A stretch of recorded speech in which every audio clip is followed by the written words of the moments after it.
84% of students still use study methods that don't even work. Highlighting, rereading, watching lectures twice, all feel productive, but science shows that they are some of the least effective ways to learn.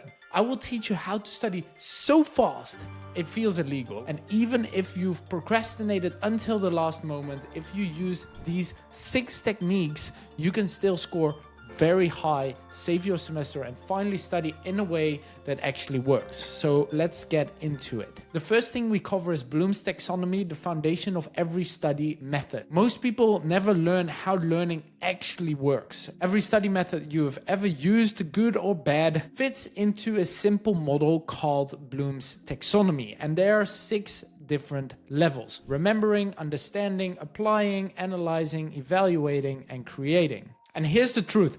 Most students get stuck at level 1 and 2, the remembering and understanding phase. That's rereading, watching lectures, or highlighting notes. You feel like you're learning, but you're really just reprocessing information you already know. Where real learning starts at level 3, 4, and 5, applying, analyzing, and evaluating. So that's when you use what you've learned in new situations. You break down problems and you judge what actually is working. And when you study like that, your brain has to work, and that effort, not time, is what's building long-term memory. And every method I'll show you next is designed to push you into those higher levels of Bloom's taxonomy, and that's why they work. So the second method is the Feynman technique, learn by teaching. Richard Feynman once said, if you can't explain it simply, you don't understand it well enough. That's the entire idea behind the Feynman technique. You take a topic, for example, cell division, and you try to teach it to a 12-year-old out loud and no notes. And as you explain, you'll hit moments where you stumble or you have to peek back at your notes. And those are your weak spots, the gaps that you need to fill in. And this is why it works, because when you teach, your brain switches from passive consumption to active recall. It has to connect concepts, you have to rephrase ideas, and you have to simplify them. That all signals deep understanding. A 2013 study from the University of California found that students who taught a topic right after learning it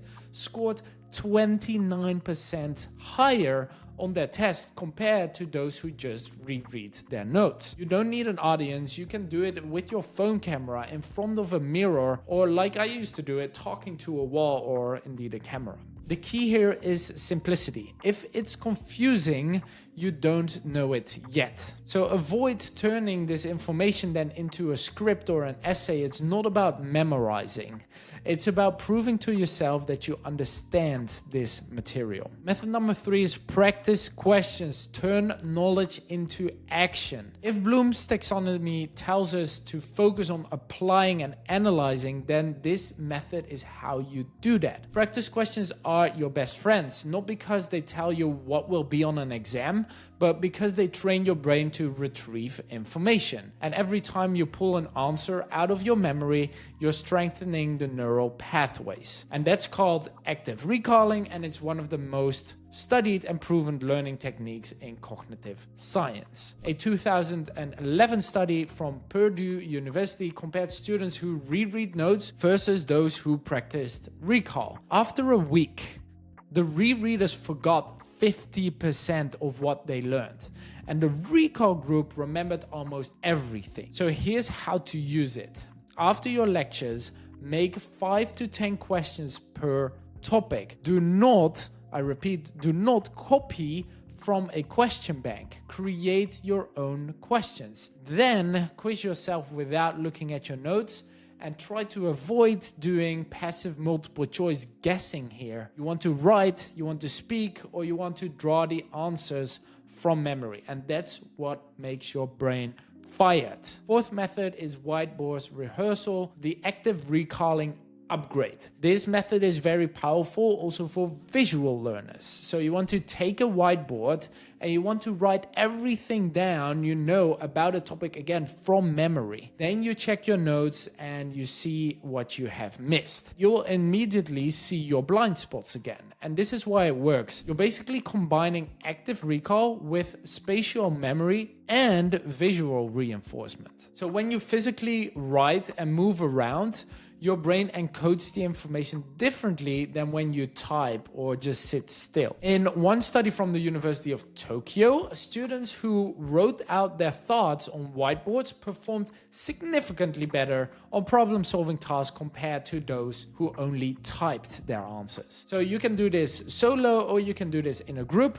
You set a timer for 10 minutes per topic, you fill the board, you check it, you correct yourself, and you repeat this process. The thing to avoid here is spending too much time writing notes neatly. This is not about aesthetics. It's about exposing gaps fast and tackling them. The fifth method, by far the best one, practice exams. Simulate the real thing. Here's the biggest mistake most people make. They study for the content, but never for the conditions. Your brain doesn't just store what you learn, it stores how you have learned it. So if you always study while scrolling TikTok, or when you're in a cafe, or you're with music blasting in your ears, you're training your brain to recall information only in those settings. So that's why practice exams are the biggest game changer here. You recreate exam conditions, time limits, silence, no phone,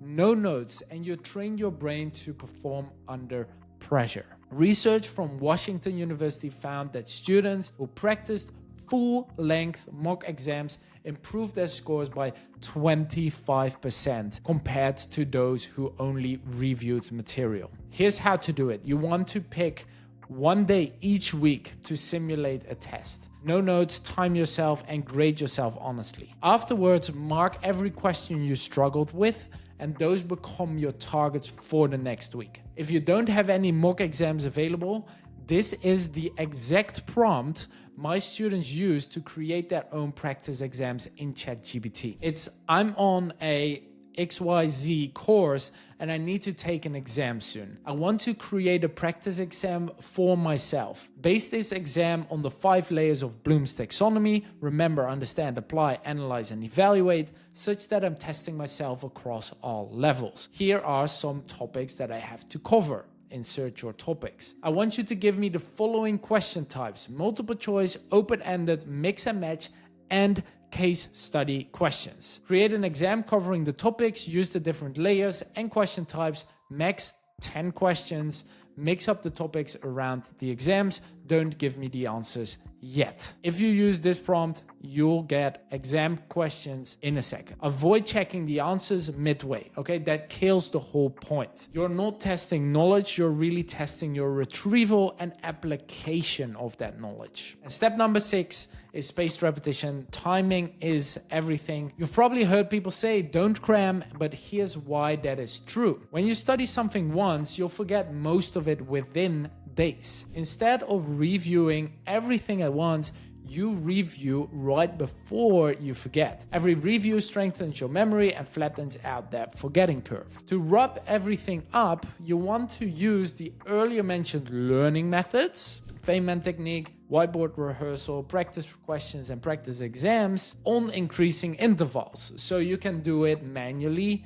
Day 1, Feynman technique, day 3, practice questions, day 7, whiteboard rehearsal, day 14, practice exam, day 30, any other active recalling method that we discussed. A 2008 study in psychological science found that spacing review sessions doubled long-term retention compared to cramming. And this method doesn't just save your grades, it also saves time, because every session builds on what's already there and you're not starting from scratch. Avoid reviewing too early. That feels good, but you're wasting time. You want to struggle slightly here because that's the sweet spot where memory is truly strengthening. So here's what you now know. Most people study at Bloom's level 1 and 2, remembering and understanding, and they wonder why nothing sticks. But top performers, they live at level 3, 4, and 5, applying, analyzing, and evaluating. They use the Feynman technique to teach what they learn. They quiz themselves with practice questions. They test recall visually through whiteboard rehearsal, and they train exam focus with practice test. And they make it stick long-term through spaced repetition. That's how you study so fast that it feels illegal.